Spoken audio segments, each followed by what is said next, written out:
So, hi and welcome to second part of the Inspirational Icon series of the Academy of Champions. Today we have a special guest, Jen Allinson. So, a lot of you who asked me where did I learn my leadership from or who inspired me towards leadership, I mean, only one name springs to mind, and that's Jen. She did an amazing course back in November 2013. That's when we met, called Leadership in Action. And that was a really transformational journey for me because I had just come out of my heavy metal poisoning ordeal and I was trying to find my purpose in life or what strengths do I have to give to the world.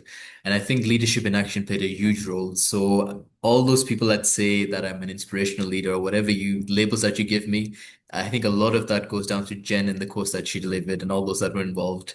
So hi Jen, how are you doing? Ideal. That's very kind. I'm doing very, very well. Thank you so much. So, Jen, what inspired you to deliver courses, workshops on leadership? How did leadership in action come about, and what did it entail? What did you want to get out of it? Thank you. So, Leadership in Action was an event that was created by Vitae, and Vitae are an education charity in the UK. They've been around since the late 1960s, and they came into existence to provide what we call like soft skills or transferable skills training for people doing PhDs. In 1968, there'd been some pushback from industry because particularly physics PhDs had no interpersonal skills. So VSAG came about to sort of plug that gap. So by the time I encountered them, they had many, many years of different types of postgraduate skills training under their belt. I think it must have been about 2004 or 5, Leadership in Action was created. One of the Vitae team phoned me. I'd been doing some work for them. They said, "Do you want to come and work on a leadership course?" To which my initial response was, "But why?" Because I don't know anything about leadership at all. I couldn't think of a space in my life up until that point where I'd taken a leadership role. And if you'd asked me about leadership, I'd have said, "I'm not a leader. I'm a good second in command." And of course, that is a form of leadership to be the person who supports the person who's up the front. But they persevered. The person who phoned me, Perry, persevered. And so I turned up and ran that first course. It was the pilot course, and just loved it. And I learned all the way through it, and it really stretched me and it made me really think actually, although I've never been a leader, I've been led by many people. And so it gave me a chance to pause and think, right, who've been the influential leaders in my life and what is it that they've done that had an impact on me. And so that gave me the foundation then to carry on working on the program. And eventually, by the time I met you in Manchester, I was leading the Leadership in Action program, running a team of other trainers so that we could provide that whole experience for you. Amazing. Jen, I wanted to just, something that's just come to mind that since I've been in Pakistan for 8 years, I realized that there's a leadership crisis overall. I've realized that the environment isn't conducive to producing leaders.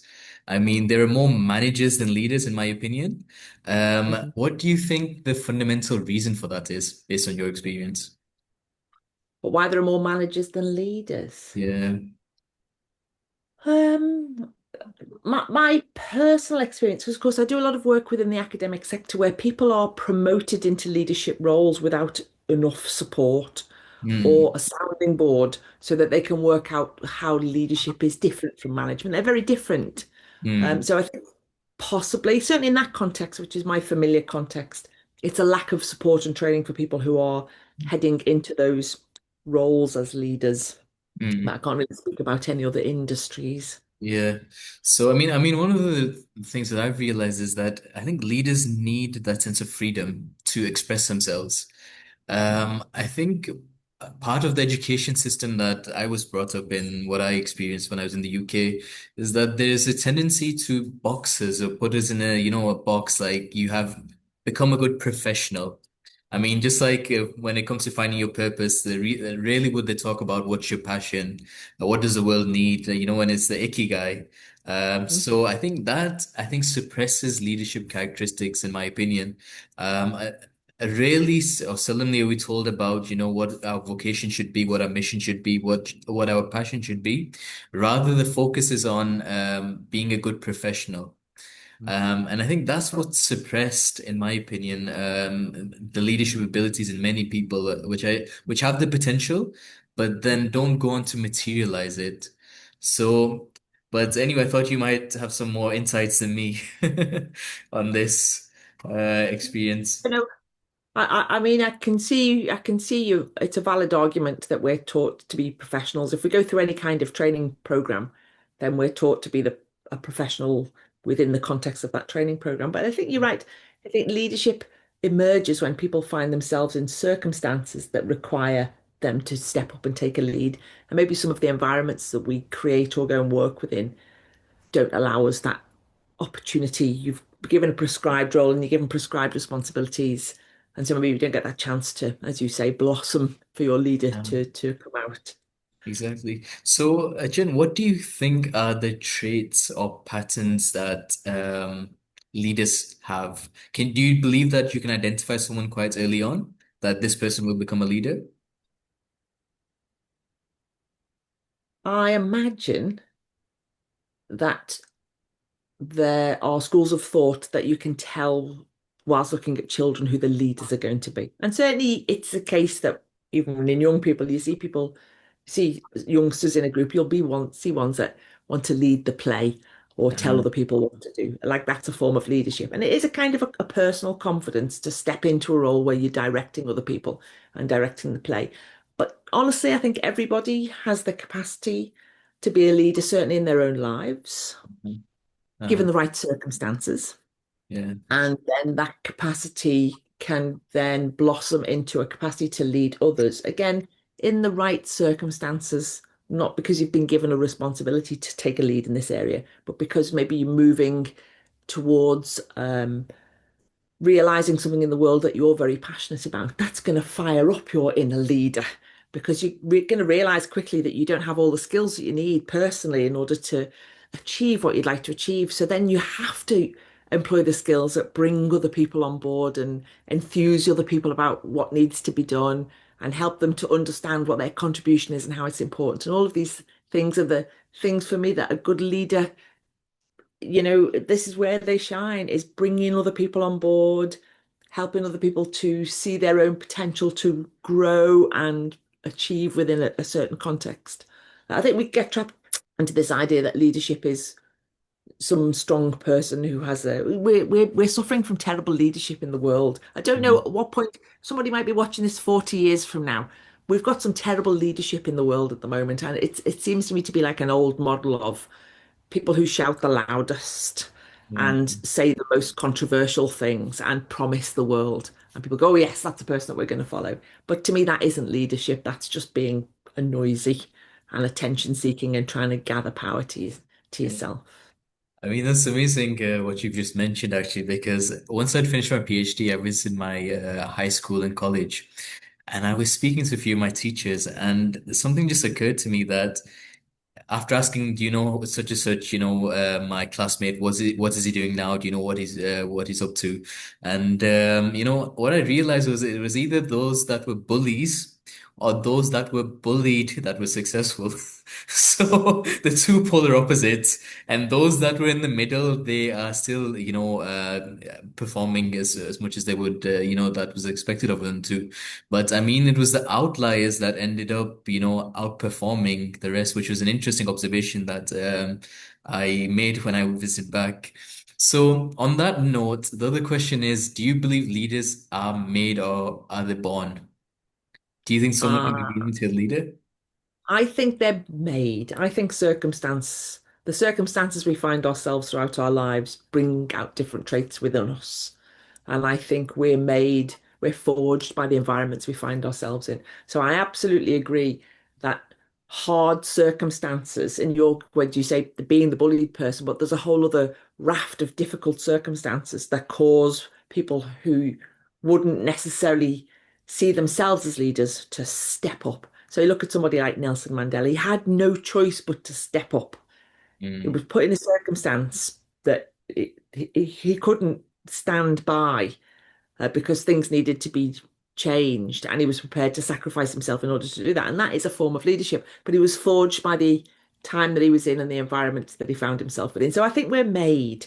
by the environment that we find ourselves in. So That's I my feeling. No, What's yours? I agree because I was discussing this with I think the last time we spoke regarding I think Shakespeare. Yeah, it was Shakespeare's quote that greatness is some are born great, some have greatness thrust upon them.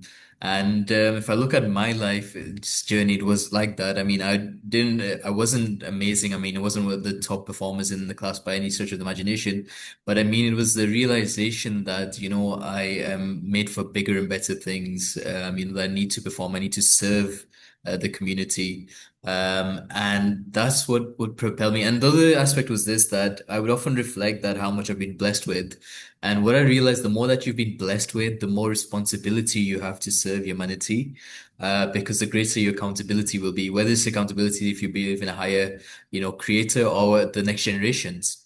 But you have a greater sense of accountability to humanity. So, I mean, for me, it was rather that greatness. Well, I don't believe I'm great yet, but it was sort of thrust upon me leadership.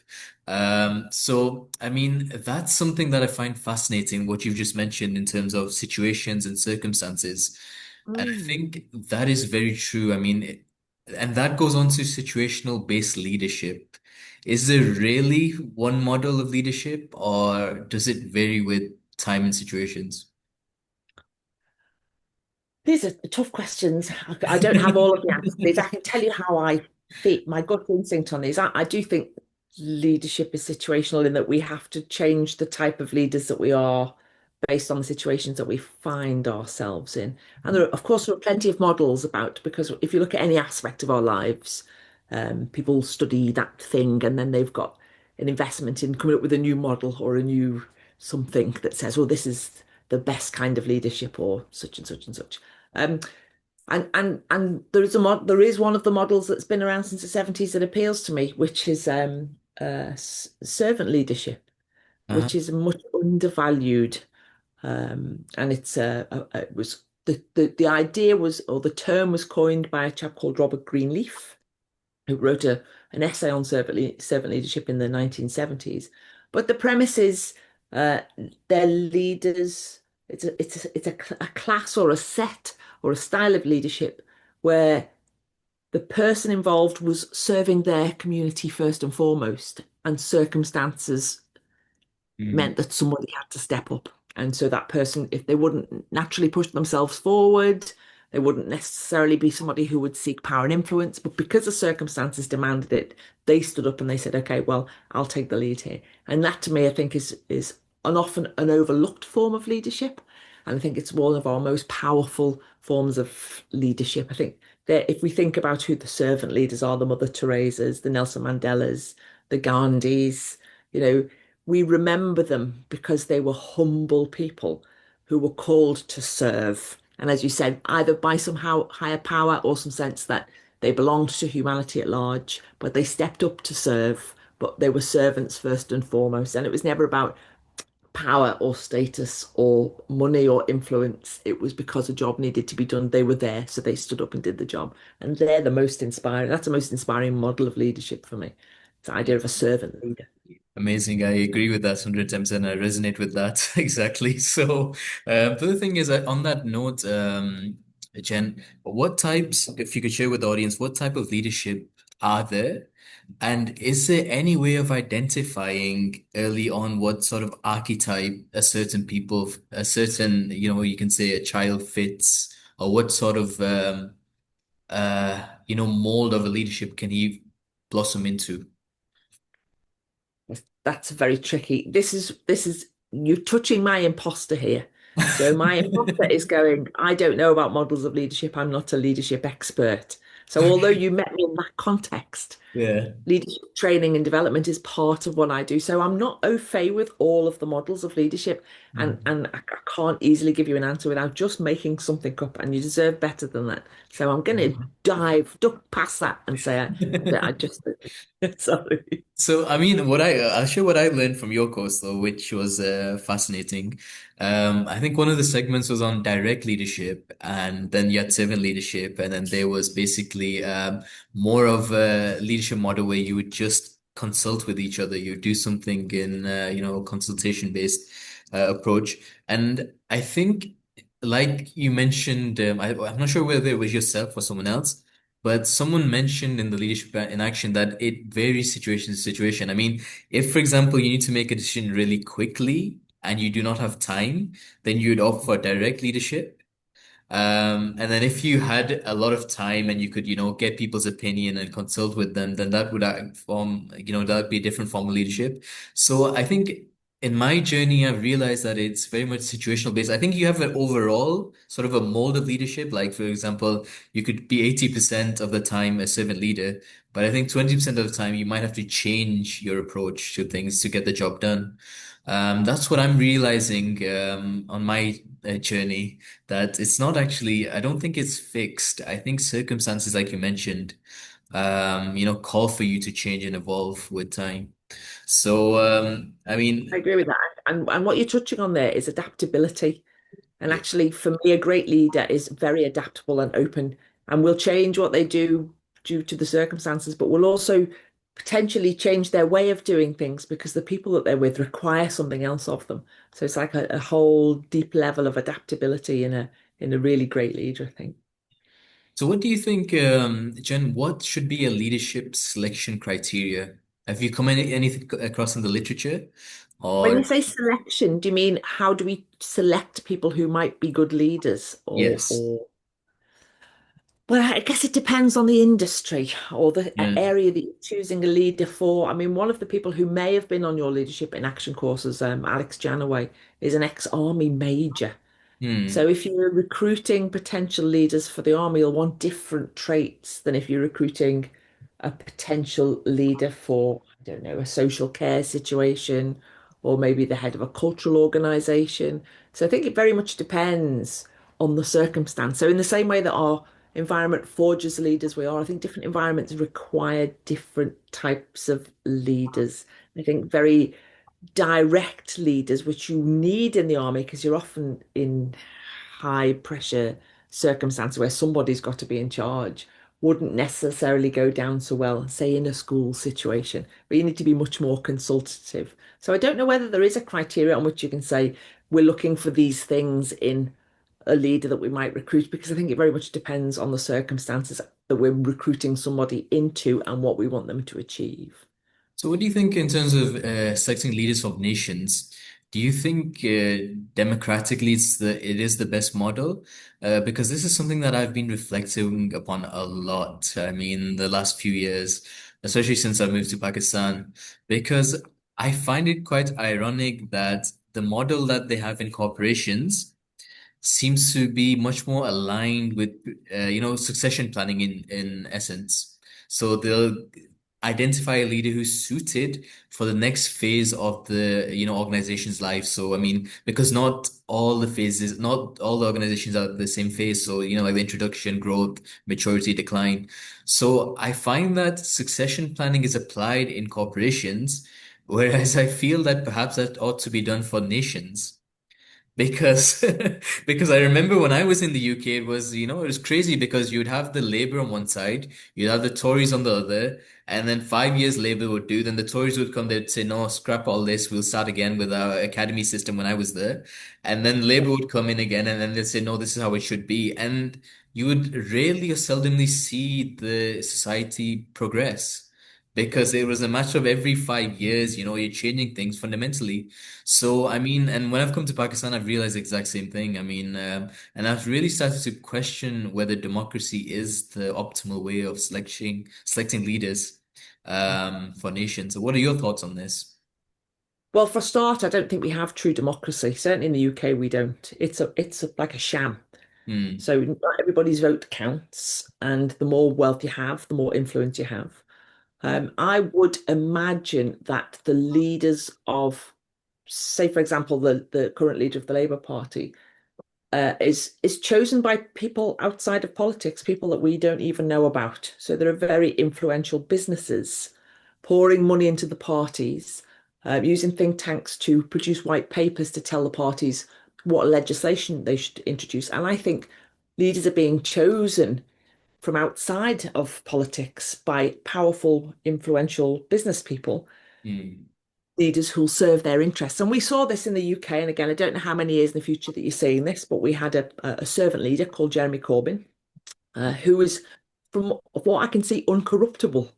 Yeah. And there was a massive pile all of the forces around the media, obviously of the opposition party, but business leaders, all sorts from all sorts of areas. There was trying to discredit this person because he wasn't the leader that would serve the interests of the powerful. So I don't think we have democracies in most of the countries where we believe that we've got democracy. I think Mm, it's a sham. And I think personally, politicians and all MPs who take over government departments and run big budgets should have public interviews where the public get to see their CV and they have to make a case for why they're the right person for the job. And we need to be convinced that they have the right experience and the right vision. And I need to hear it coming from their mouth, not something that they're reading off an auto cue. So I think yeah. our systems are deeply corrupted and we're getting the leaders that the system wants to serve the system. So we Mm, might have to dismantle the systems we've got in order to get new forms of governance mm, so that we collectively as a public, and it need to be we'll need to be much better informed than we are, can mm. sensibly choose the kinds of people who are going to move society forward for the benefit of everybody, not for those who pay the most money. Yeah, that's fascinating because I've seen that blueprint across the world wherever I've traveled to. And it's something that Professor Mike Bauman, who was actually in Manchester, he mentioned when I was there, there was some energy future conference and we were there. And he basically mentioned that it's actually the corporatocracy, not democracy, that's running the Yeah. show. And he gave the example of Gordon Brown when he was the prime minister. And a journalist asked him, "Are you the most influential man in Britain?" And he said, "No, there's a Brown more influential than me." And he was alluding to Lord Brown, who was the CEO of British Petroleum. So it's like that. But it was fascinating because as soon as Professor Mike Bauman had mentioned that, I watched a documentary called "The Men Who Built America." I don't know if you've seen that. No. No, it's an amazing documentary. If you get some time, I suggest that to all my students here as well that are studying entrepreneurship. But anyway, in that documentary, it's fascinating because this isn't something new.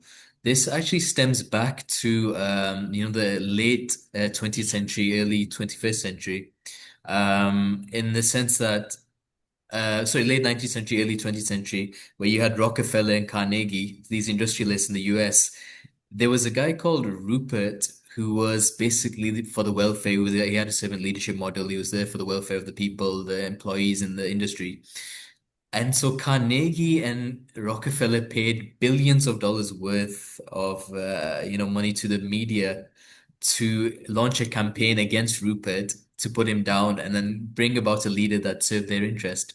And I realized that this isn't something new, this is something that's been going on for a long time. So so We've kind of known about it, but actually, I think in the social media age, it's hard to dodge that information is in front of us all of the time. What do we do with it? Do we kind of look away and go, well, the system will sort itself out, or do we proactively think, right, well, how else outside of that model, which is clearly corrupted, can we create and engender leadership amongst the population so that the world gets better for everybody. So, yeah. how does the leadership happen here when this is broken? So, and Yeah. that to me is a great challenge. And I think with time things will hopefully resolve. But I think things are heading towards what you alluded to. So, for example, when I was in the UK, I was studying how business review articles, and they would mention a fixed mindset, and then you evolve into a growth mindset. And now I was amazed to find out that they're now teaching benefit mindset. So how a person actually serves and is of benefit to society. So when I found that out, that was fascinating for me. And then the servant leadership model, largely being proposed. So I think things are shaping up in that direction. And the more I reflect on this, I think one of the key characteristic or criteria to have a leader should be how much has he illustrated, how much has he served the society? Because I mean, because that's the ultimate benchmark. if someone's not really served society and you give him the power, then when he has the power, he's not going to serve them either. Those that have served the society and then you give them more power, they'll serve society even more. Mhm.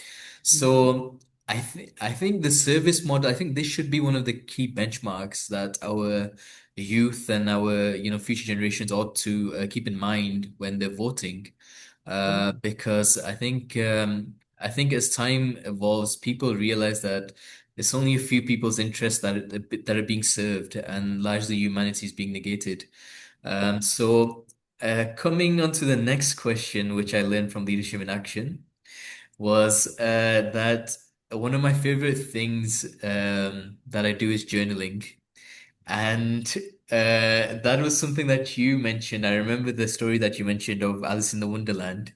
And I'd love for you to share that with the audience also, because I learned journaling from my grandfather because my grandfather, he would, every night before he would sleep, he would write his journal, everything that he's learned and that day and everything that's happened. So it'd be a way of communicating, Mm. increasing his self-awareness. And so I really picked up the habit from there. But I love the way you mentioned in Leadership in Action that we often, read other people's biographies, but what about our own?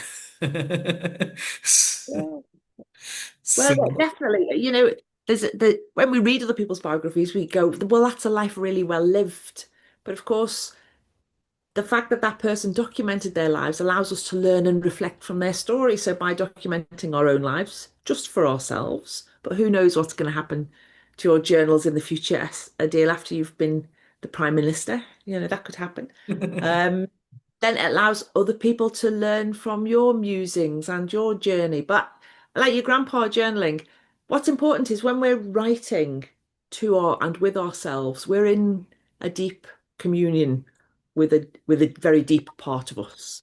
And it allows us to have insight and realization and to get guidance that Mhm, we might not be able to access in any other way. So I'm a huge fan of spending quiet time regularly. It doesn't have to be every morning, although there are some models that say like write 3 pages a morning when you wake up and see what happens. mhm, But certainly, a few times a week just to kind of spend some time with yourself, think what's happened, think what the implications of that were, think about conversations that you still remember and why you remember them, just so that the unique experiment that is your life that will never be run again.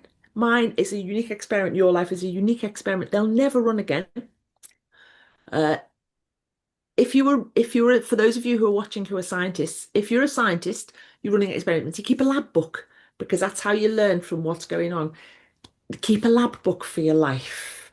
And that's what your journal is. It's a chance to reflect and learn. And when you've learned the lesson, you don't have to have it again. And something else will happen instead. So it allows you to let go of things and learn and then evolve. So I think it's a super powerful and underrated tool, not just for leaders, but if you want to develop your inner leader, it's a great place to have a conversation. yeah. What was the story about Alice in Wonderland, if you could I just can't remember. it was something like if you could- if you don't know where you're going, you'll end up somewhere. Um the road will lead you somewhere, but it perhaps won't be the road that you wished. It's something along those lines. I think it was Right. the I think cat. yeah, Yeah. it's a conversation she has with the Cheshire Cat, Yeah, and she says, exactly. Yeah. "Which way should I go?" And he said, "Where are you going?" And she says, "I don't mind." He said, "Well, then it doesn't matter which way you go." So if you don't have an end destination in mind, you can just wander, you'll end up somewhere. But if you want to be a particular place, achieve a particular thing, make a particular impact, you have to focus on it Yeah. and then make sure that all roads lead in that direction. And actually, because when I was reflecting on the questions that you posed for tonight, and I was thinking about what are great and undervalued leadership skills. I think coaching is one of them. I think if somebody wants to develop their leader, go and do some coach training because coach training teaches us to keep ourselves focused on a goal, but also when we're working with other people. So I'm a leader and I've got a team of people around me, help them to focus on what their goals are. So is this going to take you nearer to your goal or further away? It gives you a chance then to think, okay, I'm not going to spend my time doing this. I'm going to spend my time doing that. So it's really important to have a destination in mind. Otherwise, you'll just have a lovely journey. It'll be interesting and you'll learn things. And a Yeah. lot of people live their lives like that. There's nothing wrong with it. But if you've got an ambition to achieve something, then poof, Yeah. you've got to be in the forefront of your mind all the time. That's your sorting algorithm. Is Yeah. this going to take me nearer to or further away? So, do you believe in creative visualization, meditating? Now the new trend is mind movies. So people are actually making movies of their life and re watching them again and again, trying to manifest that. So, Wow.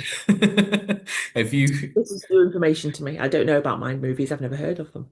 Right. So, but I mean, first people create their dream boards, and I mean, what do they want to manifest in life? They get pictures of the dream car, the dream house, etc.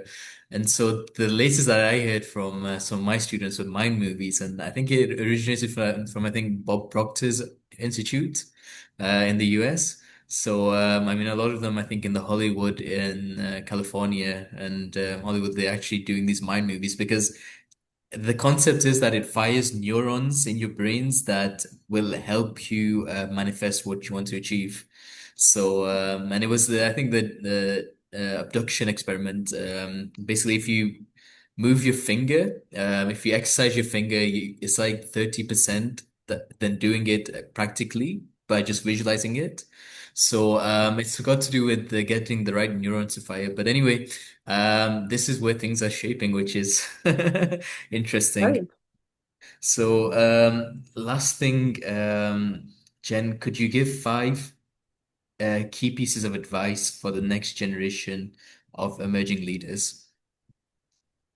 Oh, tough. I'm not an advisor. I'm an asker of questions. So my normal response like would be, well, what do you think? What do you think? That's normally how I get out of these questions where I have to pin myself down. Um, I suppose my first bit of advice would be, or guidance would be, like the world's full of issues that need solutions. Hmm, Pick one hmm, and then that part of your life's mission. So find something that's really important to you and make solving that or making some impact or inroads into a solution towards that part of your life's mission because it's going to give your life meaning and purpose straight away. And that's great because you get motivation with that. So you're getting up in the morning with a sense that the stuff that you're going to spend the day doing is going to be worthwhile. So I'd say that find yourself a mission that feels meaningful. What else? Coach training. I guess that would be a piece of advice that I would give. Go and undertake or get a coach so you've got that experience. Because what it allows you to do is train in a very undervalued skill, which is listening. hmm. Listening is a superpower that we're not trained in school. And if you listen well, life is full of lessons and Hmm. feedback and guidance for us. And somebody who comes to us with a problem, if we ask them and we listen really hard to what they're telling us, there'll be some wisdom in there for us as well. So Exactly. something for them to solve as well. So coach training, have a mission. Um, Adding to that, I have a mission. I don't know whether these are the kinds of things you wanted, but I suppose these are the things that are important to me. Set out to make more leaders. So the world needs more leaders. It Hmm. won't lessen your mission if you're surrounded by other great leaders. So make it your mission to grow other leaders around you. So that will be something that I would advise. And a very confident leaders never feels threatened by the fact that they're surrounded by other people who are really great at what they do and driven. So grow other leaders. That's three. Don't know what else. Go on, Last. you have a couple. I've got two. There's two left. You have them. What would yours be? Advice for the next generation. I think you've there's one that I often mention, which is silence, which is linked to listening. The reason is because I think we live in a world with too much noise. I mean, where there is too much noise, as in the dopamine rush that we get scrolling on social media, where there is noise when we open our TVs and see all, people shouting out to the top of their lungs. I mean, I'm a really big fan of Rumi, the poet. And Rumi's poetry, I mean, I read one of Rumi's students' books, and he mentioned that Rumi's entire poetry can be summarized in two words. And he says that's silence and action, or Mm. silence and love. So he said his entire couplets, his entire poetry can be summarized in these words, and that's what I often tell my students that silence and action. There's a beautiful quote by Rumi. He basically gives the analogy of nightingales and peacocks versus falcons and leopards. So he says that nightingales and peacocks. So nightingales, they have a high-pitched noise and they make a lot of noise. And peacocks have vanity in them that they're really good looking. And he says that falcons and leopards can also make a noise, and they're also good looking in their own right, but they prefer silence and they let their actions do the talking. So, that's one thing that's linked to listening. So I love your advice on listening. The other thing that I'm realizing more recently is that despite all the negativity around you, I mean, you have to be, the Chinese proverb that it's better to light a candle than curse the darkness. Um, so I think that's something that I really want the next generation to do. That despite all the negativity around you, be be that light in the darkness. Be that light, spark that flame, and linked to that is be people of commitment. Once you promise something, deliver it. Because that's one thing that actually, if you were to ask me what's been the biggest flaw that I've seen in my leadership journey, whether it was in the UK or Pakistan, is people not executing things that they promise, so not delivering what they promise. And when the going gets tough, the tough get going, but in most cases, they don't get going at all. So it's about once you commit, it's about delivering. I think that's what differentiates the good from the great. So that's what's just come up in my mind. So, what do you think, Jen? I totally agree with the importance, especially if you're in a leadership position, of being seen to deliver on your promises Mm. and to follow through on things. I think it's really important. I don't know whether it's related to this, but it did come to mind when I was prepared, like thinking of our conversation, that one of the best leadership books I ever read was, have you read Maverick by Yes, Ricardo yes, Sem? yeah, A fabulous book. yeah. Um, and for anybody who's listening and hasn't read it, he goes into his father's like big corporation and just changes the way things are done. So Mm. rather than telling the workers what their quotas would be, he gets them to set their own quotas.